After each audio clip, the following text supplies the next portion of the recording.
I can barely hear you.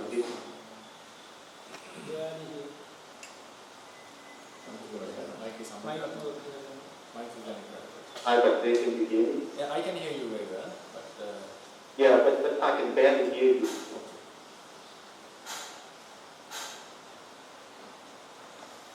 How is it now? Yeah, a little bit better, but not very good. Maybe charge me now.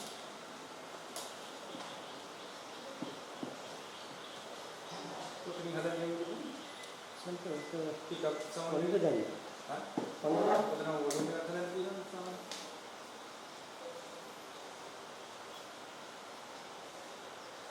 Hello. Hello. Yeah, still not very good.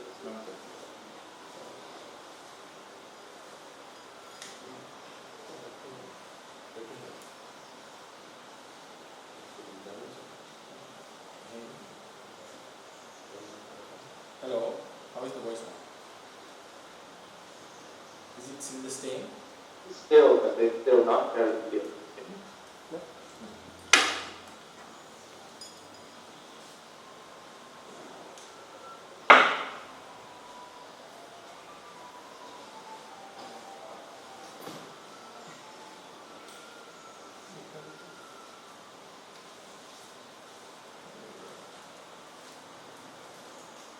We'll use a different mic.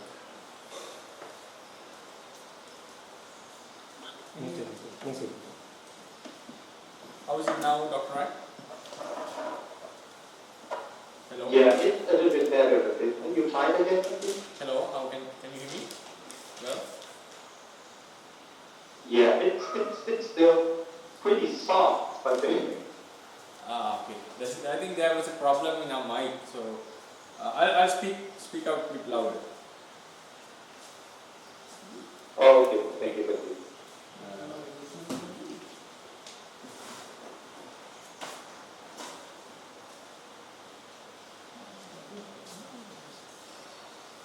We'll start deciding on this. Namo tassa bhagavato arahato samma sambuddhassa. Namo tassa bhagavato arahato samma sambuddhassa. Namo tassa bhagavato arahato samma sambuddhassa. Good morning, everyone. We'll be continuing with the place where we stopped last time. I think we discussed, we have already introduced what is paramattha, and then some characteristics of paramattha dhammas. So far, we divided the idea of paramattha into two categories. That is sankata and asankata. Sankata means conditioned realities. Asankata means unconditioned realities. So, and also under the conditioned realities, we discussed some few characteristics, like a paramattha dhamma is a nature or an entity that arises together with some other similar natures. It means natures, they have their intrinsic nature, that is the first quality, they have their intrinsic nature, and they arise with some other natures which have other intrinsic natures. So for instance, when hardness arises, it doesn't arise alone. It arises together with cohesion and heat, and also the pushing nature. So likewise, a reality, a conditioned reality is never alone in its existence. Same thing happens with the mentalities, materialities, all the conditioned realities. Then you also mentioned when a certain reality possesses, since two certain realities possess similar characteristics, like hardness in one material cluster and also hardness in another material cluster. Though they can be arise under the same ultimate group, but they have their own arising, different arising, maybe in a different location or maybe in a different time. So when some reality can also be distinguished, mainly it is distinguished from others in terms of its intrinsic nature, and also it can be distinguished by its own arising. And also we briefly explained that of a mental or a physical cluster, we call Chittupada or Rupakalapa. The group of realities have the same arising. They have the same arising.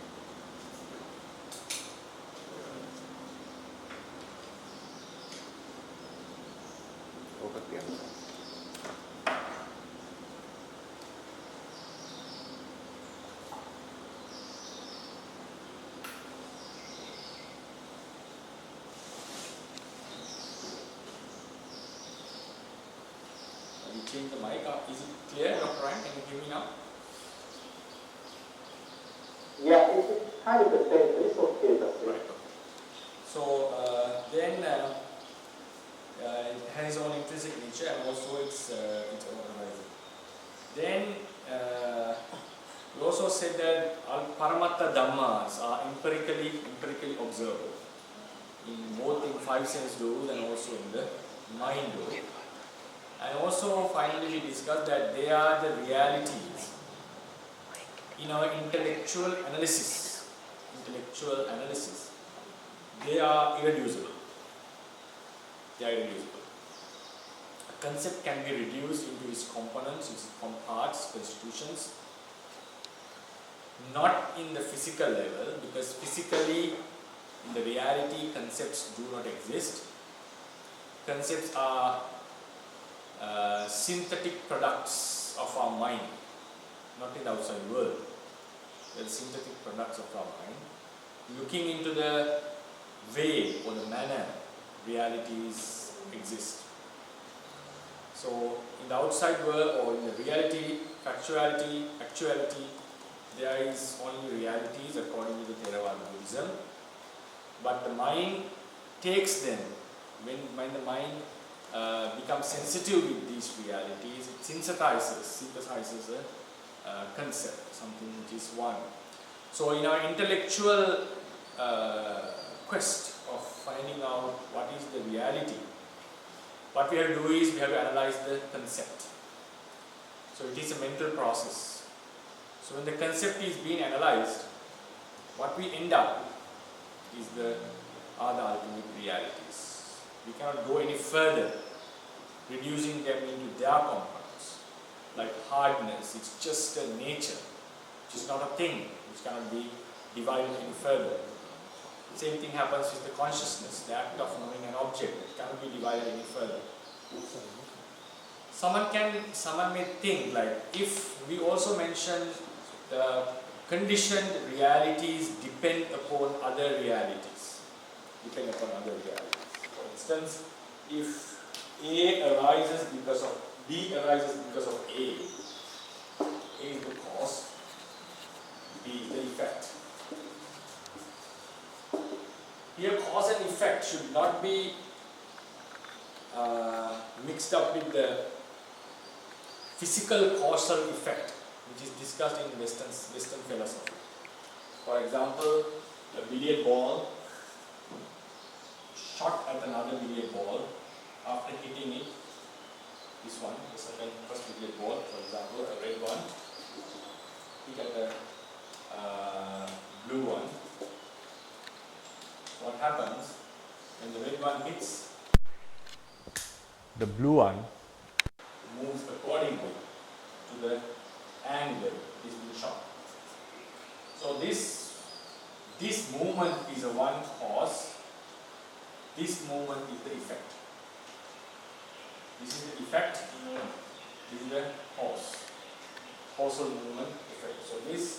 So in this kind of a scenario, we call this is the movement. The cause is the hitting of the clashing of the two worlds. Then the result, effect, is this movement. So this is the normal causality, the very basic causality principle introduced in certain philosophies.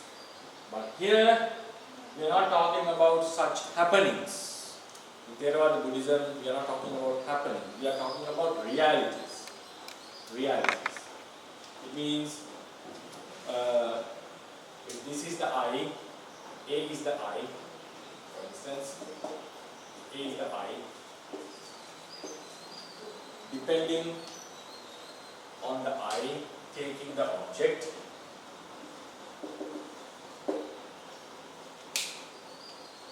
I consciousness arises.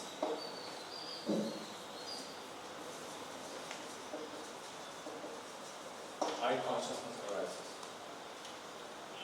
I'm sorry, but you cannot see us there. You can see. Oh, sorry. Later. How is it now? Yeah, okay, thank you. This is the I, this is the object. Because of these two, I consciousness arises. I consciousness is the act of seeing.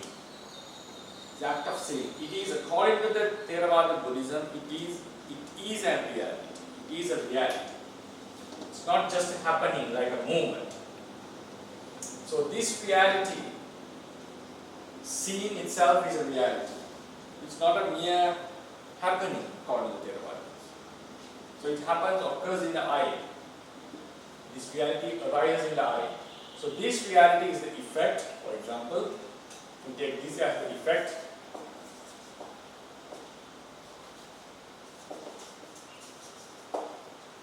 These are the causes. These are the causes. So if B is begot or produced, caused to happen by A in terms of realities, this is the cause, this is the effect. Someone may ask, why can't? Isn't it that the effect can be reduced into cause? Right? We divide a table into its wooden parts and also into particles. So can't we reduce the effect into the cause? This is one argument that exists. According to the Theravadians, effect is another new reality. Cause is a different reality. Cause and effect doesn't mean that effect is made out of cause. It's not that if the components of the effect are not the cause, the component or the constitutions of the effect are not the cause. Like a table is made out of wood, we would say. Table is made out of wood. But table is not an effect because there has not been a table anytime. It's just a matter of how the wood is kept in the space, we get the idea of a table. So here, effect is something new. Cause is something different. So there are two realities. There are two realities. So in a causal relationship, effect cannot be reduced into cause because cause is a one reality, effect is a different reality. So when we say this mental analysis of finding out the ultimate reality, this reduction, this analytical approach, we cannot say effect is made out of cause. We say effect is caused by the cause. Like it happens to arise because of the cause. That is also one thing that we should keep in mind when studying the Theravada teachings. And then today we move on with where we stopped. Another ultimate explanation about the reality is Paramatta Dhammas are mere natures or qualities. Mere natures or qualities. They are not things. They are not things. For example, if you take a subatomic particle, like an electron, this is a thing according to science. This cannot be divided any further so far, but this is something, a particle. According to the Theravadians, the smallest part that you cannot divide any further physically is called Rupa Kalapa. Rupa Kalapa is the physical thing that cannot be divided physically, not intellectually. Physically, this cannot be divided further. Then, as this takes some space and it shows some physical attributes of a thing, according to Theravada, this is made out of something. If it takes some space and if it acts like a thing, it is made out of something. So they go on to find out the first ingredients of this reality, this thing, this particle. So they find out, they explain that this is made out of 4 natures, like hardness, cohesion, heat or cold, coldness, and pushing nature. It's like opposing, these are opposing forces. Only when they are balanced, they can exist. All the others are balanced. So it's a very delicate existence. Like for instance, even in science, they would say if the gravitational constant was changed in a very out of this degree, if there was a slight change in the gravitational constant, the entire world would collapse. So there are certain constants which are very delicately balanced. So that's why some go into explain that chance is not a way of explaining the existence, and they go into the design. Like the world has to be created by someone. So likewise, that there is one approach. There are 3 approaches about the existence of the world. One is by chance, one is by necessity, one is by design. So finally we'll find out where the Theravada Buddhism falls on. It's very close to the necessity in one sense. Later we'll discuss on this matter when we have studied the very basics of the Theravada doctrine. Unless it will be just some daunting task, because we have to find out what are the principles, what are the fundamentals of the tradition, so then we can see where it falls. So it's a very delicate or very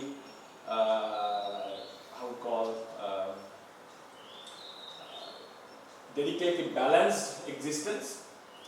If we go into this Rupa Kalapa to explain, we'll find that there should be a fine balance for them to exist. So these realities are natures. So when these natures come together, they manifest as things. So the same thing happens with the mind. But in the case of mind and mental factors, they don't manifest as things even though they come together. So the conclusion is, according to Theravadians, what really exists are just natures. They are not things, they don't consume any space. Hardness doesn't have a shape, it doesn't consume any space. Cohesion either. Heat or coldness, or then the pushing nature. They do not consume any space, or they do not have any shape. But when they come together, they manifest as things. Manifestation is a different thing. Their nature is different. So the fundamental is they are mere natures or qualities, and they do not have any shape. Then another very basic fundamental is all the Paramatta Dhammas that we will be discussing very soon, briefly. All the Paramatta Dhammas that exist have their intrinsic nature, very basic intrinsic nature, and also their unique function. They have a unique function and also intrinsic nature. That is a must for every Paramatta Dhamma. They have their intrinsic nature, the nature which enables us to distinguish it one from others. So, Paramatta Dhammas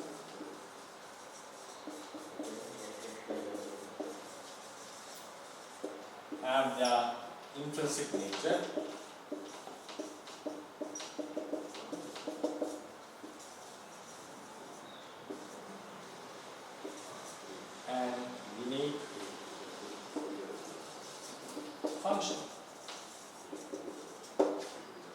So when we study the Theravada teachings about the realities, we have to be aware of what is an intrinsic nature and what is a function. Even in biology, when we study, we know what are the nature of a cell and the functioning of their function. So likewise, when we talk about the realities, we know about the nature and how they function. For example, if hardness, we talk about the hardness. Part of the doctrine, hardness is just the nature. Hardness, patavi, for the name given for that is patavi, Pali name. Patavi. Patavi has the nature of hardness. It is the nature of hardness. Intrinsic nature is hardness. And its unique function is acts as a surface.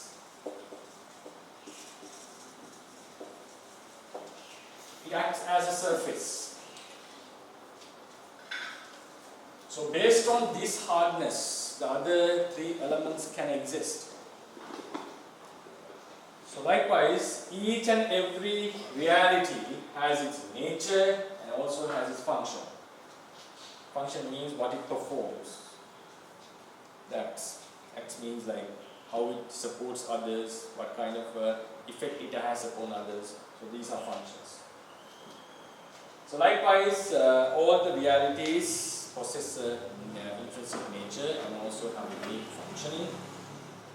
Based on them, we categorize how many intrinsic natures or how many realities exist according to the Theravada doctrine.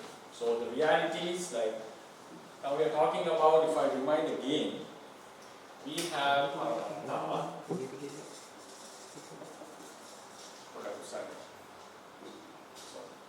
We have paramatha,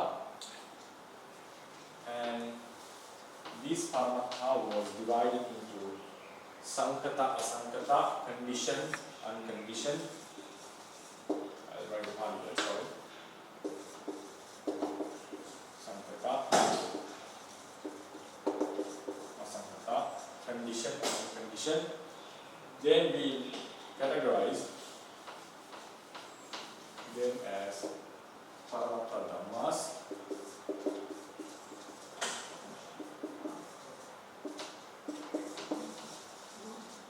then we name Upadino Dhamma,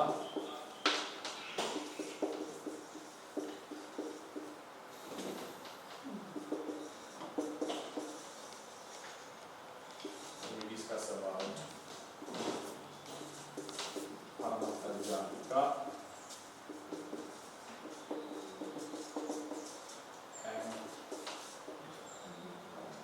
Anupanna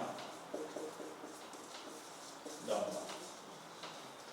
Then in the Asankata Paramatta we have 5 types of Nibbana. Right. So now here we are here. Just want to remind where we are.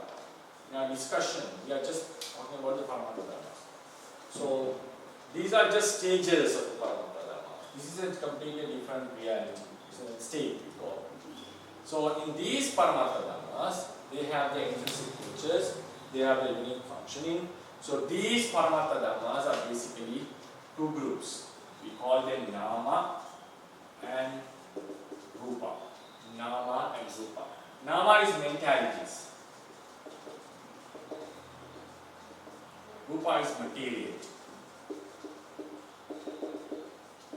Rupa is material. We also mentioned all these, whatever it is, a nama, mentality or materiality, they are just natures, they are just characteristics. They are not things. And they have the intrinsic nature and they have the unique function. So how many of those types of namas and rupas exist? Nama is again twofold as chitta and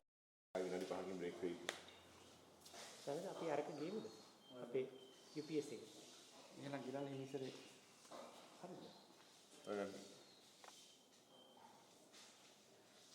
Hello, Dr. Ryan, can you hear me?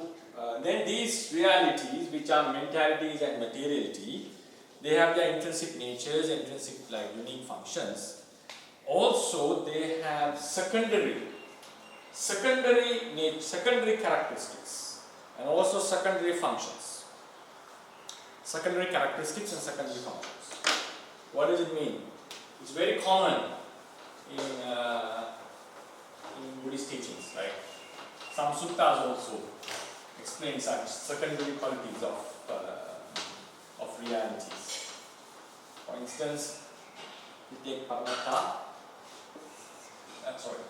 If you take the chitta, the main function of chitta is to cognize an object.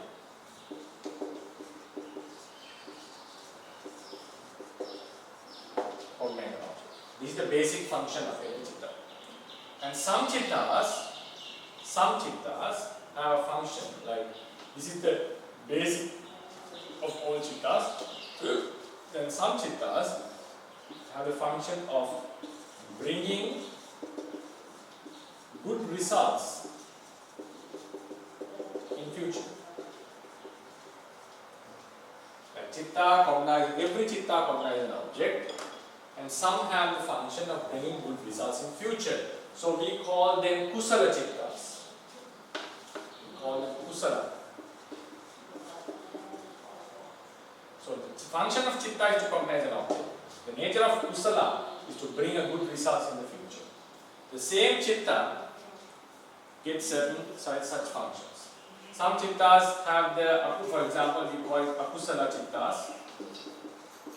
They have the bringing bad results, ill results in the future. So likewise, they possess certain secondary functions, secondary characteristics. And also they have secondary functions, the basic function and secondary function. So the commentaries have mentioned these are the basic functions of a reality. Secondary functions we have to find out, searching the doctrine. Mostly they are not mentioned so, but we can understand it. Like for instance, the moha. The basic function of moha is to cover the mind,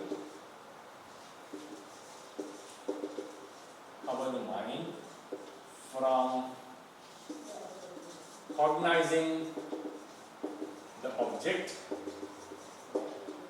in its true nature or in a correct way, to cover the mind from cognizing an object correctly. That's its function. When moha is present, the mind is unable to take the object properly. So what happens? Certain negative emotions arises with the mind, because it's not dealing properly with the object. So why it happens? The mind is not allowed to take the object clearly. Clearly means in its actual nature, because of moha. And it has a secondary function, like moha has secondary functions.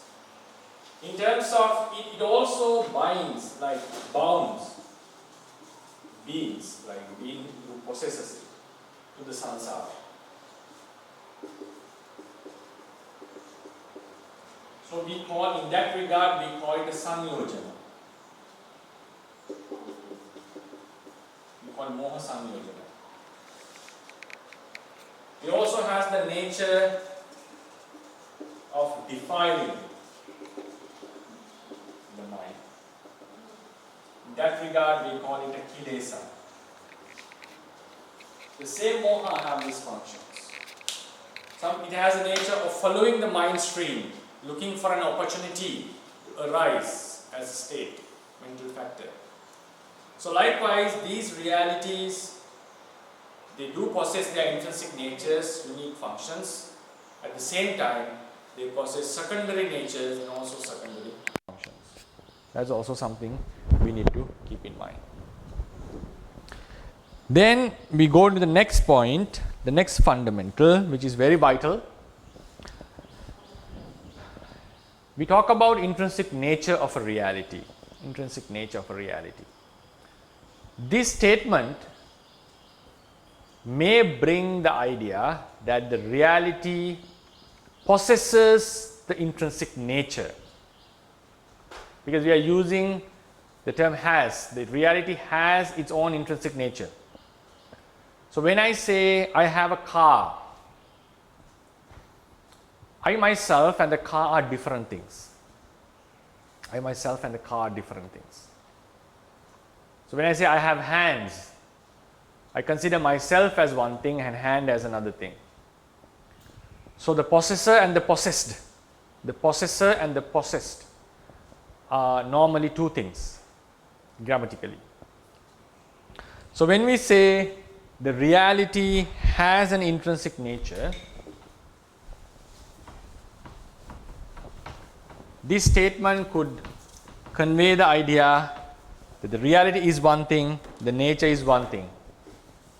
Right? A reality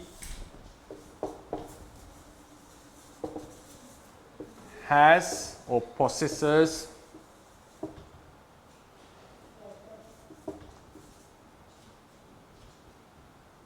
intrinsic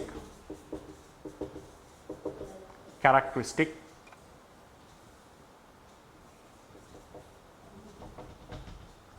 So this may give the idea that reality is one thing and it possesses or it has a characteristics. So it's like a duality when we go grammatically. We say Patavi has hardness as its characteristic.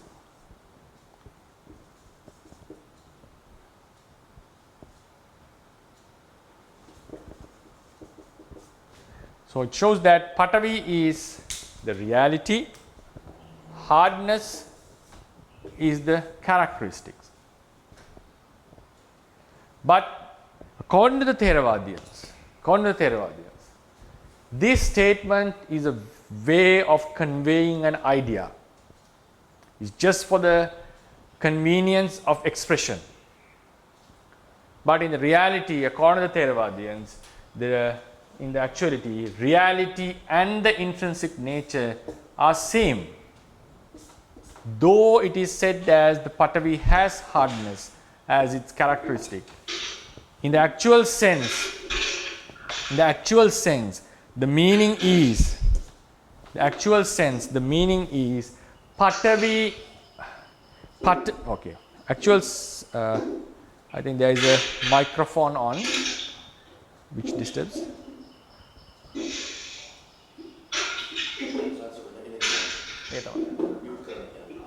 Could you please mute? I don't know whose mic is that. Can the host mute this mic?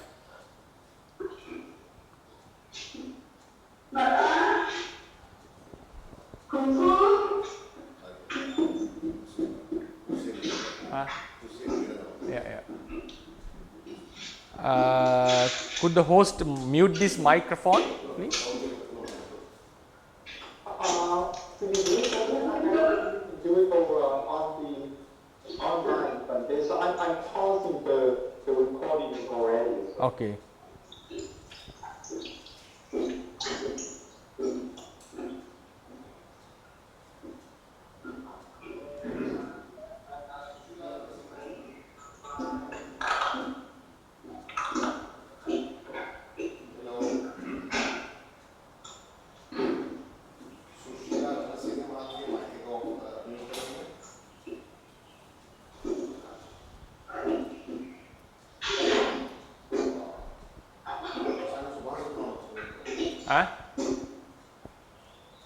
Okay, thank you.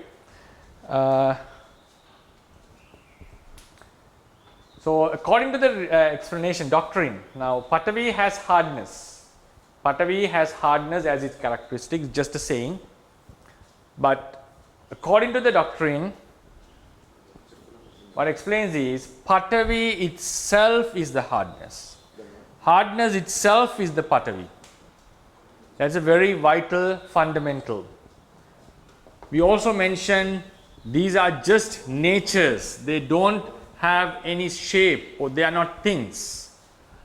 So likewise, the reality itself is the characteristic.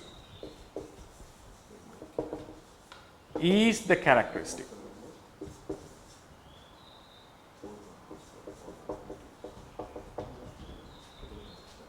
The reality is itself is the characteristics. So according to this formula, though we say Patavi has hardness as its characteristic for our easy conveying of the message, it should be wrote as Patavi itself is hardness. This is the actual saying. The before it was the grammatical saying. Like grammatical means it's just a way of expression. Patavi itself is the hardness. Hardness itself is Patavi. There is no duality. There is no duality. So if this is one, this has to be one, not two. That's a very important fundamental that shows that in the end, consciousness is the act of knowing an object. Craving is the act of attaching or liking or getting attached to a certain object. It's not that a person is attaching to something. It's not that the person is cognizing an object. The vijnana chitta, consciousness itself is the cognition, is the act of cognition. So likewise, all the realities, when we explain a reality in terms of its intrinsic nature, please keep in mind that the nature, the intrinsic nature or the intrinsic characteristic itself is the reality. There is no duality in this Theravada doctrine according to the in terms of reality and its characteristic. There is a duality. Mind and matter is a duality. We say the person or the human or the being is a constitution of two parts, the mind and matter. Mind is not the matter, matter is not the mind. In that sense, there is a duality in the Theravada tradition. But when we come into the reality and its characteristic, reality and its characteristics, there is no duality. The reality itself is the characteristic. Yeah, these are the very basic fundamentals that I would like to discuss about the Sankhata Paramattas. So for the last fundamental, this is not a fundamental actually. So how do we know that, how do we verify the existence of these realities within the Theravada doctrine? So sometimes there is an idea that these explaining the realities in terms of ultimate natures or intrinsic characteristics is a later development during the evolvement of the Theravada tradition. But according to the doctrine we have, the sutras and so forth, there are very clear evidences to show that the Buddha has advocated the existence of realities. That is one sutta which Buddha says,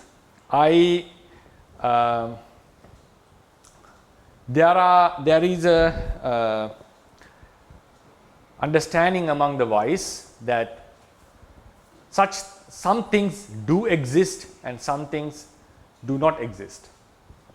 Some things do exist and some things do not exist. So there is a understanding among the wise people, humans. So he mentions that as another wise person, I do not deny this idea. What does it mean? It means like he said, wise people consider that there is impermanent matter. There is an impermanent matter. So I also do advocate that there is an impermanent matter. The wise one would say that there is no such a permanent matter in the observable world. There is no such a permanent matter. So I also do say that there is no permanent matter. So what does this mean? Now he is talking about matter. In terms of matter, the two characteristics of the two types of matter is one is permanent and one is impermanent. So normally the wise would say there is no observable matter, there is no observable permanent matter. The Buddha would say observable or unobservable, wherever it is, there is no permanent matter. He denies the idea that there is a permanent matter. But he accepts the idea there is a permanent matter. So the statement he gives is, it do exist. It do exist. So these kind of statements, he says like, I'm unable to, I was searching for the reference directly, because it would be useful for the listeners to understand where it is. Yeah, if you give me a few minutes, I can give you the reference.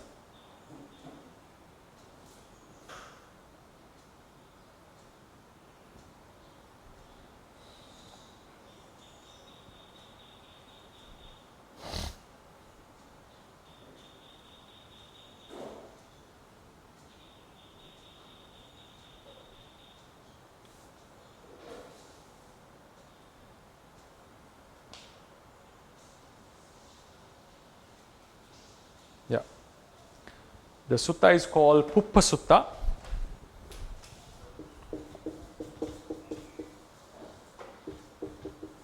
The Puppa Sutta he mentions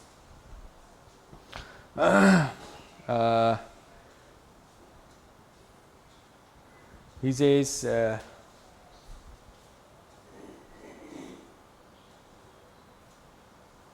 this is the statement, Rupang Bhikkhave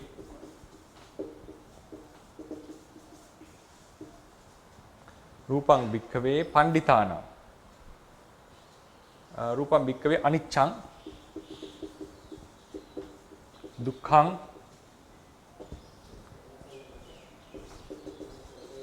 Viparinama Dhammang Atti Sammatang Loke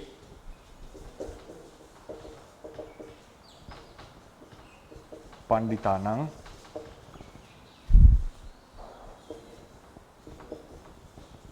Ahampi tang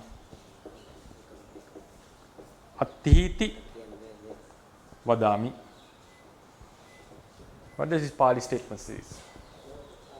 Rupam bhikkhave aniccang dukkhang viparinama dhammang atti sammatang. The matter, monks, the matter is impermanent and brings suffering. It is subject to change. It is subject to change and considered by the world as existing by the wise. It is considered by the wise as something exists in the world. Loke ati sammatang loke panditana. In the world, it is considered as something exists. Aham pitang, me, or I also. Attiti vadami says that it exists. It does exist. So what these statements say? That Buddha advocated that the rupa exists. In the sutta it goes like Vedana and all the other aggregates do exist in the world. So existence has been clearly advocated. It's not something that is according to the teachings. It's not something that arises in the mind. It's not something synthesized in the mind. It's not a virtual reality which can only be seen in our experience. It's not a subjective reality. According to Buddhism, reality is objective. It exists despite of the observer. Despite of the observer. For example, if you take another simile, there was a sutta called Achela Kassapa Sutta. Achela Kassapa Sutta. In this sutta, the Buddha asked, one ascetic came and asked from the Buddha, is the suffering is made by someone else? Buddha said no. If the suffering, I don't say so. If the suffering is made by your own self, because he's asking the question based on self. Buddha said no, I don't say so. If the suffering is made by one's own self and also by others, Buddha said I don't say so. Then he asked the question, is the suffering is neither made by yourself nor made by someone else? Buddha said, I do not say so. It's like it was like neither and no, like it's one kind of because it's still based on some self idea. That's why he rejected it. Then he asked Buddha, he asked from Buddha, don't you know about the suffering? And Buddha said, I do know about the suffering. And does it exist? He said, yes. Atti kassapa dukkha. There is a suffering. Atti, there is a suffering. And then in many other suttas he explained what is the suffering. What is the suffering? In the Dhammacakka, the very first sermon, he says Panchupadana. Panchupadana Khanda Dukkha. The 5 aggregates are the suffering. They are the suffering. Grammatically, if you go tell it this in Pali, this is called, this grammatically we call they are in the same apposition. That's a grammatical term, apposition. They represent the same thing. That's why their case endings are the same. Dukkha, Khandha. It was Rupang, Dukkhang. We write. It's in the same apposition. Apposition means they represent the same thing. So what is suffering here? Suffering means realities that bring suffering. What are they? They are the 5 aggregates. So when the Buddha says in the Achelaka Kassapa Sutta, Buddha mentions dukkha, atti dukkha, atti kassapa dukkhang. Dukkha means dukkha atti means suffering exists. Then he says the 5 aggregates are the suffering. So it's very simple logic then. The suffering exists and the 5 aggregates are the suffering. So what is the conclusion that we can come? We can conclude that the 5 aggregates, these are the 5 aggregates. So the 5, if the suffering exists and the 5 aggregates are the suffering, the final conclusion is the 5 aggregates do exist.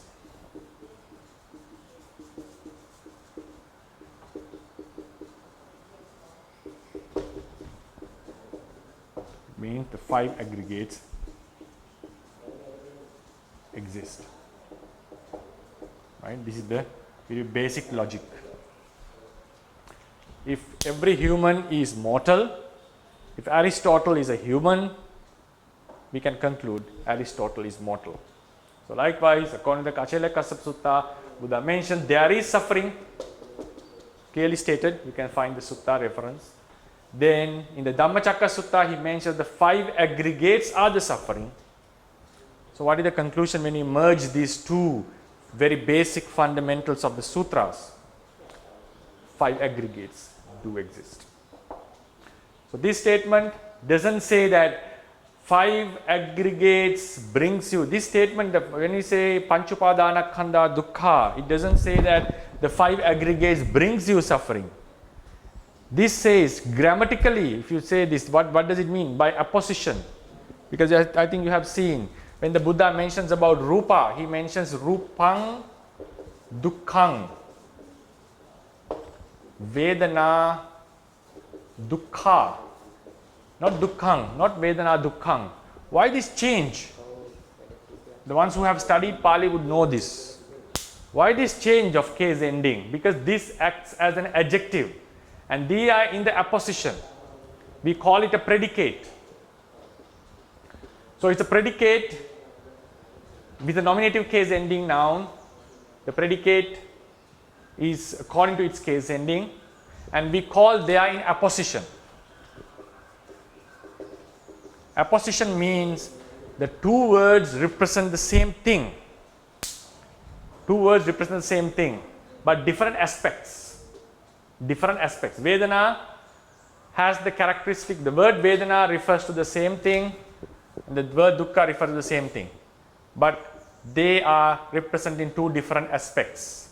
Vedana, the word Vedana says this reality has the nature of tasting the flavor of an object. This reality has the nature of tasting the flavor of the object. At the same time, this reality has the nature of bringing suffering. Dukkha means the reality that brings suffering. So dukkha has two meanings. The word dukkha has two meanings. It can refer to suffering itself. It's also a reality if we go further. And then a reality which causes suffering. Which causes suffering. Someone can have a question on this. A reality which causes suffering should be the cause of suffering, like the samudaya satcha. There are two types of causes here. Samudaya satcha means the reality which causes the suffering to happen after death. Doesn't let the suffering to get terminated at the end of the death. But these causes are, if you have the body, you will experience immense of suffering maintaining this.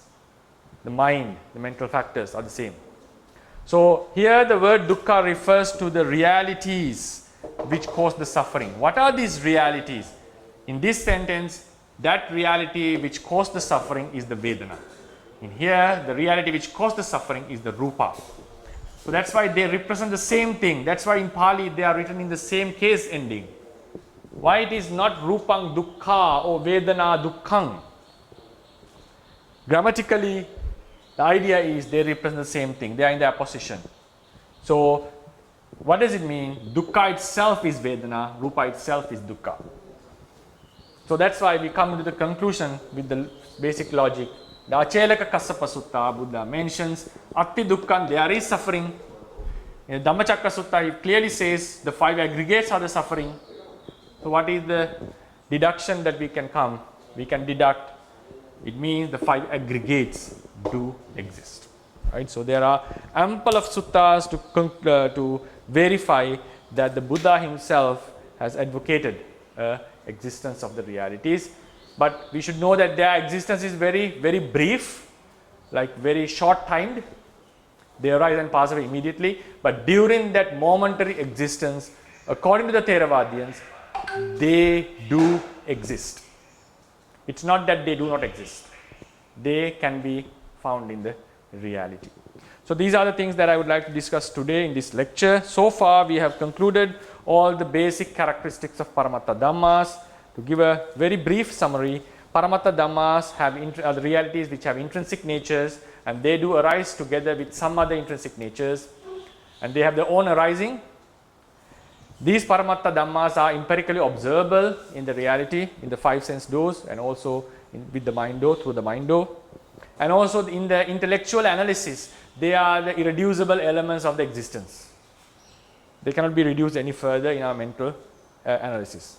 And they are just natures, they are not things, and also they have their own unique basic intrinsic nature and unique function.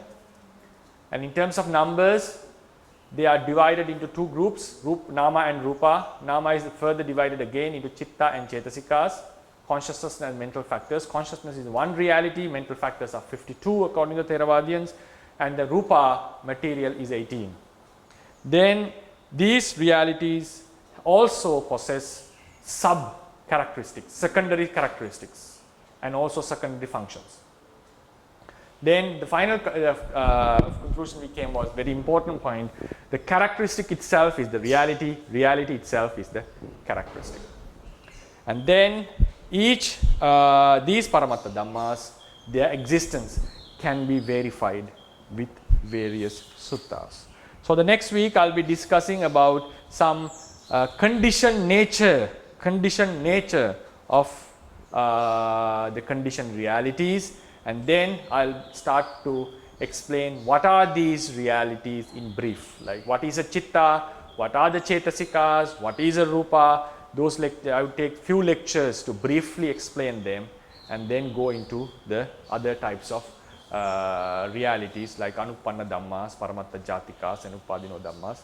So during this course of 20 lectures, I will be concluding the one chapter called Ultimacy, which is a very, very delicate chapter. I will be taking all the 20 lectures to conclude all the aspects of ultimacy, not to go into detail about each and every rupa, and but because it takes lots of time. For this first season, like first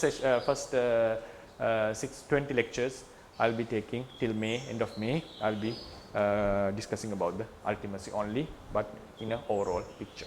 So that will be the lecture, and I open the forum for discussion. If anyone has any questions, they can ask. And before I go into the question, I remember about a question raised a few weeks ago, which also I answered in the last lecture. Here we know that realities do have their intrinsic nature. Realities have their intrinsic nature, and the reality itself is the intrinsic nature. And there was a question asked, can lobha change into dosa, or dosa change into moha, or are they interchangeable? There was a question, such question asked. I think now we get a clear answer. A reality has its own intrinsic nature. So the attachment craving itself is the lobha. The hatred itself is the dosa. The delusion itself is the moha. So they are not interchangeable. Lobha can never fall into dosa. Dosa is a different reality. Moha is a different reality. Dosa is a different reality. They do exist together. Lobha can never arise alone. It has to be assisted by moha. Unless we have delusion, we are not attached to something. Dosa cannot alone arise alone. It has to be assisted by moha. It needs the support of moha. Moha can arise without lobha and dosa. There is a possibility, but it has to get the support of other mental factors. So the question was asked, can their nature, intrinsic nature, be interchanged? No, according to the Theravadians, cannot. It's not a transformation. Now, lobha can cause dosa. That is a different thing. Lobha can never change into dosa. Lobha can cause the arising of dosa. When we are attached to something, we get fear, we get sometimes if things don't go as we like, we get angry, we get frustrated. So the lobha is the cause for this dosa to happen.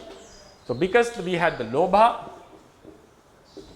and because of that the dosa can happen. Right? That's what the Buddha says. Because of lobha we get the dosa. It's not the transformation of lobha into dosa. No. It's cause. Lobha causes the dosa to arise. Lobha is a different reality and dosa is a different reality. I think that question was raised once. I think it will be more clear with this fundamental. Yeah. So if anyone has any questions, please raise your voice. Thank you, Bhante. So as I said in the chat box, if anyone has any questions, please either put in the chat box or raise your hand and we will unmute you. Chat box එකේ තියෙනවා බලන්න questions chat box එකේ.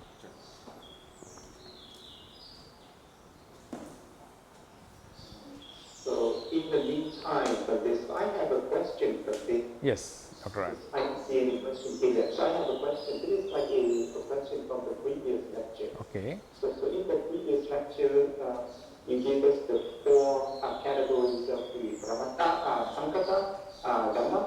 So we talked about the Paramata Jatika. So another question I have for the Paramata Jatika is that so we know that it is Anusaya, it's kind of Anusaya, so it's a different, it's a stage of the Paramata Dhamma. So the question is, can a Jika take the Paramata Jatika as an object? Yeah.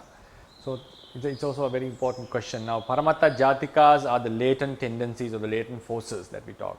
Can the Chitta take them as an object? So there are, according to the Theravadians, the Buddha possesses certain unique attributes, knowledges. We call them asadharana jnana. We name them as asadharana jnana. Asadharana means unique, not common to the Savakas. Not common to the Savakas. So in these asadharana jnanas, there are two specific wisdoms by which he can understand. Indriya paro paryapte jnana means by which he can judge the sharpness of the faculties of others, how they are supported by their previous existence, and also how much they have developed, and the asaya anusaya, the latent forces. According to the Theravadians, it is not possible that the Savaka could cognize these latent forces directly. That is the basic fundamental. But about the Buddha, there is nothing mentioned. It says he can understand. I am unable to say how is it possible, what is that, why it is only unique to him.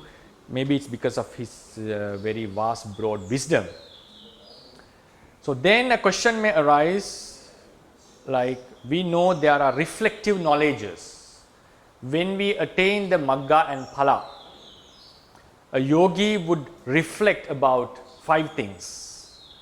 He may reflect about his attainment path, fruition, the Phala, Nirvana, what he saw or what he attained, then the remaining defilements and the eradicated defilements. Eradicated defilements and remaining defilements. If an Arahant is able to know this, what does it mean? Does it mean that he is able to observe his latent defilements?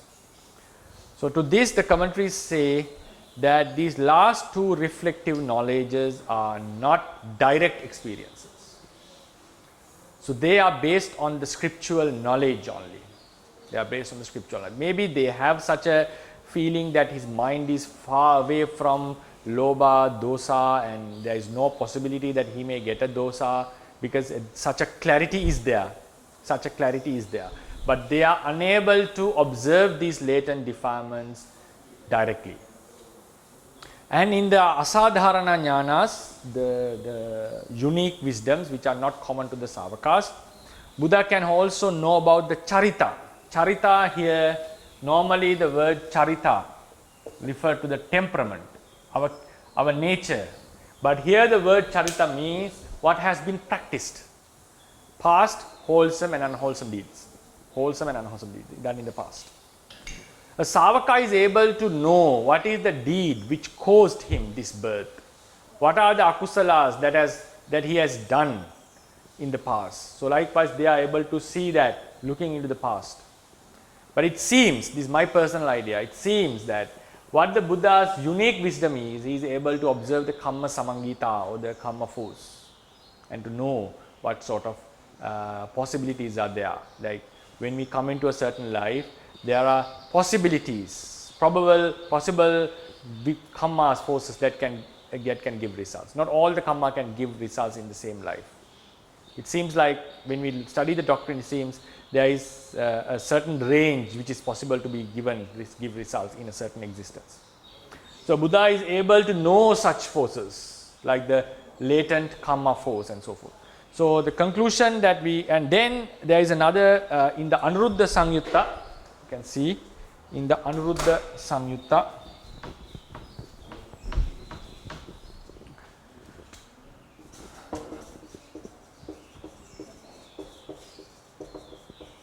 Anuruddha Samyutta, Venerable Anuruddha, a very special Arahant in our Sasana, says that he possesses all the 10 powers, that the Buddha possessed. He claims that. Why does he possess them? Because he has practiced the 4 Satipatthana. So according to that, one of the asadharana jnanas, one of the unique wisdoms are mentioned in the Indriya Paroparyatte jnana. According to that wisdom, he is able to see the faculties and the support given to the faculties from the past, like the Upanishad force, and also the latent defilements. So the commentary states, then this was asked as a question. This became a debate in the 3rd council. You can see this in the Kathavattu of Balakatha.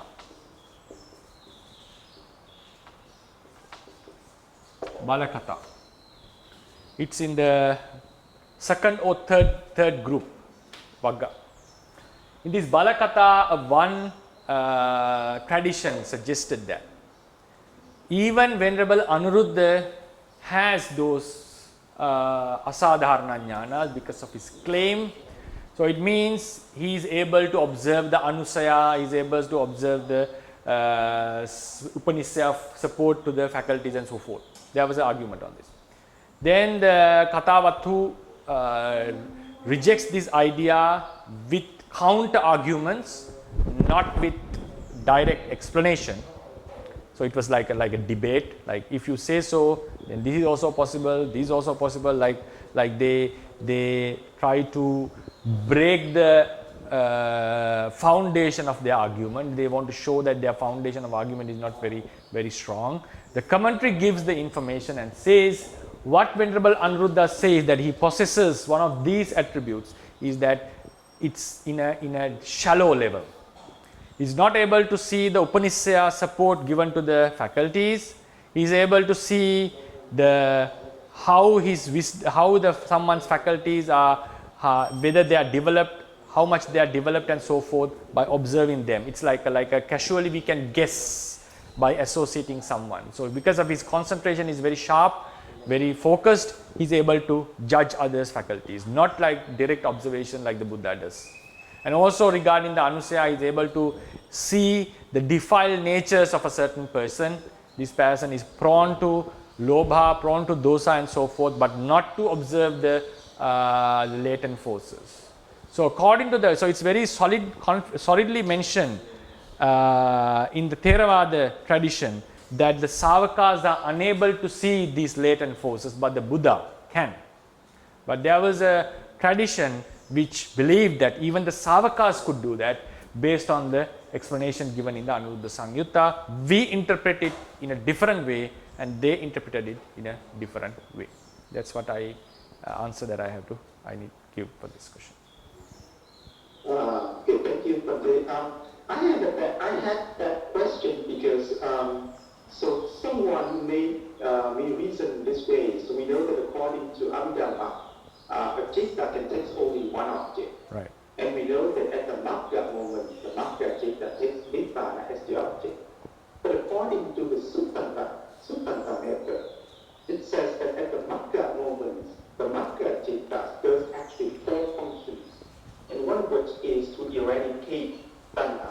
And Tanha is basically Anusaya. So how are we going to explain that? Does that mean that it takes Tanha as an object as well?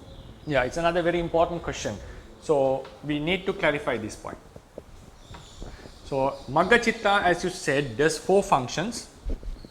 Like it understands the suffering, it eradicates the cause of suffering, it attains the Nirvana and also observes the Nirvana, and it develops the path. The 4 functions of Magga: knowing the suffering, eradicating cause like Tanha, then attaining Nirvana, or observing. Also there are 2 functions: observing Nirvana, then developing Magga, path. There are 4 wisdoms mentioned in the Buddhist teaching, in the Magga, like wisdom in suffering, wisdom in Tanha, cause of suffering, wisdom in Nibbana, and wisdom in path. 4 functions, 4 types of wisdoms. They are all mentioned with regard to the path consciousness, Lokuttara Magga. And as Dr. Ryan said, we also know that when the practice is done, if we attain the path at a certain moment, if this is the path consciousness, and these are followed by fruition. So this path consciousness, Magga, has a specific unique object. It always takes Nibbana as the object, not others. Magga is unable to eradicate the suffering if Magga takes Sankhara as an object. It has to take Nibbana as object. That is how it gains the power to eradicate. So then how do we explain? Because Magga has an object of Nibbana. It recognizes Nibbana. So does it because we also mentioned it has the wisdom of tanha, wisdom of nibbana, wisdom of magga, wisdom of suffering. There is no observation of suffering here. It's only pure nibbana has been observed. And what are these functionings? It eradicates tanha, this, and also it says it knows the suffering. Suffering, it doesn't know suffering here. It knows only nibbana. So logically, we can say wisdom of nibbana is acceptable here. Attaining nibbana is acceptable here. Yeah, eradication, maybe it's possible it get eradicated, but wisdom of tanha, eradication, what has been eradicated, tanha, how could have an understanding about this? How does it know about itself? The magga cannot know about itself, magga, right? So these, if you find out, we find there are some seems like controversial points here. So for this we have to understand there are two types of understanding, two types of wisdom, two types of understanding in the Theravada tradition. Two types of understanding. One is understanding while cognizing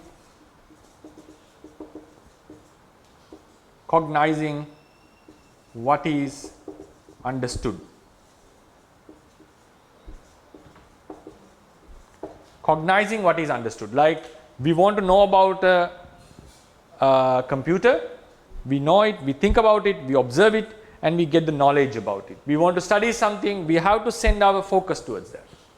When you observe sankharas, we get the wisdom of impermanence while we observe a sankhara, see it rising and falling. So it is also a wisdom. Wisdom gained by cognizing what is understood. So mind has to cognize it. So this is one type of wisdom. The second type of understanding according to the Theravadians is by removing the obstacles for the wisdom. Removing the obstacles for the wisdom is also understanding, and this is the most important, most very highest understanding according to the tradition. So now we can see when the path consciousness arises, the ignorant moha, the latent moha is eradicated. So when the moha is eradicated, the obstacle to know the suffering clearly, obstacle to understand the nature of tanha, obstacle to understand the nature of nibbana, magga is removed.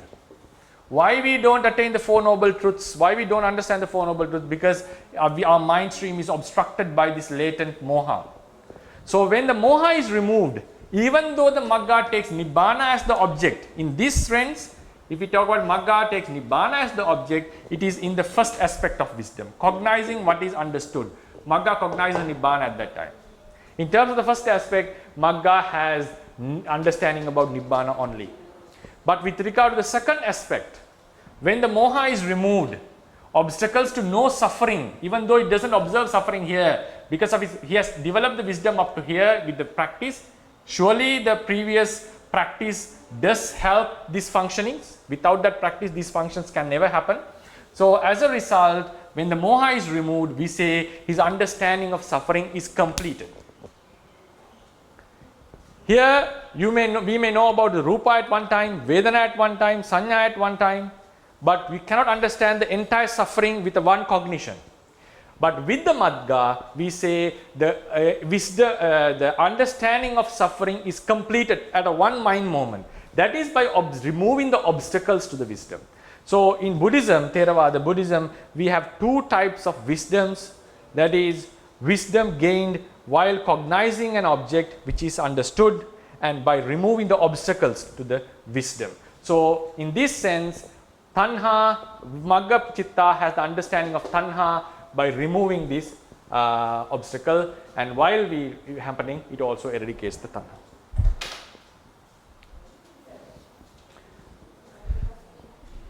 Okay, thank you, Bhakti. Thank you very much. Okay, sadhu.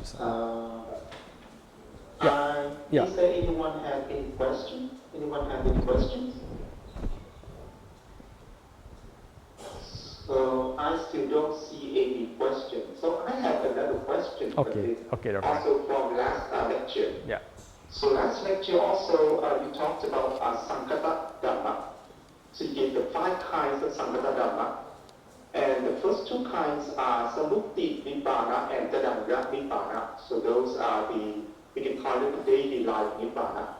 So, but then in the Brahmachala Sutta, we know that there is one kind of wrong view which is called the Ditta Dhamma, which means the wrong view that considers Nibbana in the present. So could you please elaborate on the difference between these 2 concepts? Right, thank you for it. It's another very important thing to understand. We will discuss this in detail when we come to the, in this ultimacy lecture, I'll be briefly explaining about the nirvanas. There we'll discuss on this matter with much detail. Now as a question, as a short answer, we have 5 types of Ditta Dhamma Nibbana.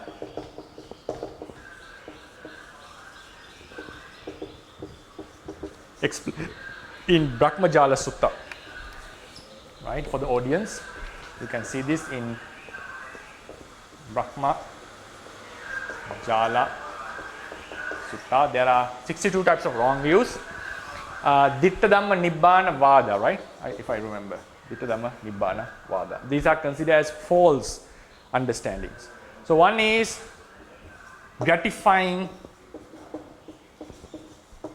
the senses. Gratifying the senses. You just gratify your 5 sense doors, and it is considered as a nirvana. Then the remaining 2, 3, 4 and 5 are the jhanas. First jhana, second jhana, third jhana and fourth jhana. Right? So these are considered as nirvana by some ascetics. These are considered by ascetics. These are mostly considered by householders who have such wrong ideas, like Maggavihari was a Maggavihari, not the Brahmin lady who accused the Buddha. You can see this in Majjhima Nikaya Sutta, Maggavihari Sutta. Maggavihari Sutta. He says that gratifying the senses is the utmost liberation. Some ascetics say the first jhana, second, third, fourth jhana, or immaterial jhanas also fall into this fourth jhana. They are the ultimate bliss. Buddha rejected them as Ditta Dhamma Nibbana Vada. As Dr. Ryan asked the question, now in the previous lecture we mentioned about 5 types of nirvana. Sammuti Nirvana, Tadanga Nibbana, Vikambana Nibbana, Samucceda and Nissarana. Last 2 are the real Nibbana. Real Nibbana means the Nibbana we aspire for. Then the first 2 are daily life, Sammuti and Tadanga we experience in our daily life. Vikambana is also attained by certain ascetics, like the practitioners. So what is the difference? For instance, if you take the Vikambana Nibbana, we mentioned about Vikambana Nibbana that is attained by jhanas. Vikambana Nibbana and the rejected one in the Brahmajala Sutta, are they not the same? It's a very important question to be clarified. It has to be clarified because if I say Vikambana, we know Vikambana suppression happens with jhana. You cannot attain this Vikambana Nibbana without jhana. So what is the difference? In Brahmajala Sutta, Buddha has directly mentioned these are wrong nirvanas, and we mention this is another Nibbana and Asankata Nirvana. And if we don't say it's not a nirvana, it's a nirvana, only thing is you come into it and come out of it. The difference is, this says about the consciousness, chitta and chetasikas, which arise as jhanas. This nirvana means, because of the jhana, chitta and chetasikas, defilements are suppressed. So when the defilements are suppressed, the mind process comes into a very calm, peaceful state. We are not talking about the jhana chitta. After the suppression is done, as long as one doesn't lose this jhana, for your further reference, please refer to Patilabha Katha in Kathavattu. Patilabha Katha means, what does it mean to have a jhana? What does it mean to possess a jhana? Possessing jhana doesn't mean that while you don't possess a jhana only while you are in the jhana. You possess the jhana as long as you don't drop down from it. Drop down means as long as the defilements doesn't come into the surface. We suppress the kilesas with a jhana while we are in other activities also. Those kilesas are not obstructing us. So that is called the suppression. So as long as the kilesas don't come up, we possess the jhana even while we are doing something else. Because we have the ability to go back to the jhana without starting from the beginning. If it was a kasina jhana, you can enter into the kasina jhana directly with a little bit of effort. It has to have an effort, but you don't need to go in to see the kasina disc from the beginning. That's the difference. One who doesn't possess the jhana has to go. A person who possesses the jhana doesn't need to go into the observe the disc. He can do it very easily. But if you lose the jhana, you have to start from the beginning. But it will be easier than a newcomer, new practitioner, because you have the experience. One has the experience. So therefore, possessing jhana means till the defilements come up. If this was the mind process and this was the jhana chitta by which the defilements were suppressed, then even after he's out of jhana, as long as the defilements come up, for example, if defilements came out, then what happens? From here, he loses the jhana. From here, he possesses the jhana. Till here, he possesses the jhana. So what happens? Because of this suppression, his mind comes into a very calm state. Calm state means his mind is far away from defilements. These defilements are not occupying the mind. Before these defilements, even while they arise and even before they were not arising, the mind was affected by these defilements.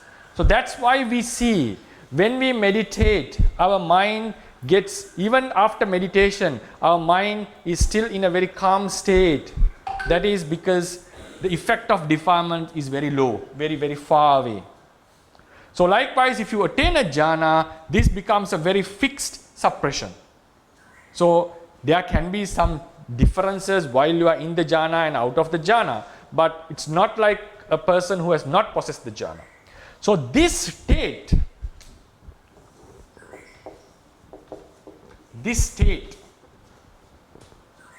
of being freed from these defilements is called the Vikammana Nibbana, not the jhana itself.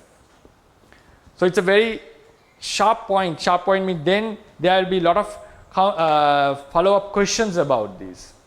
We shall discuss this when we come to the chapter of Asankata Nibbana, because to explain this, we have to accept the idea that such a state existed before. So mind comes into that state and it remains in that state as long as the defilements are not coming up. So when the defilements come up, it falls down from that state. So how do we explain that? How do we understand such a state it existed? When we explain the Nirvana, the same method is used. We'll discuss this matter in detail. As an answer for the question, the difference is, according to Brahmajala Sutta, they were talking about the Chitta Chetasikas. According to this categorization, we are talking about the state attained, the calm, peaceful state attained by the suppression of the defilements, not the Chitta Chetasika itself. Thank you so much for this, and I look forward to those lectures. Okay. The details. Thank you, Bhakti. Okay, sadhu, sir.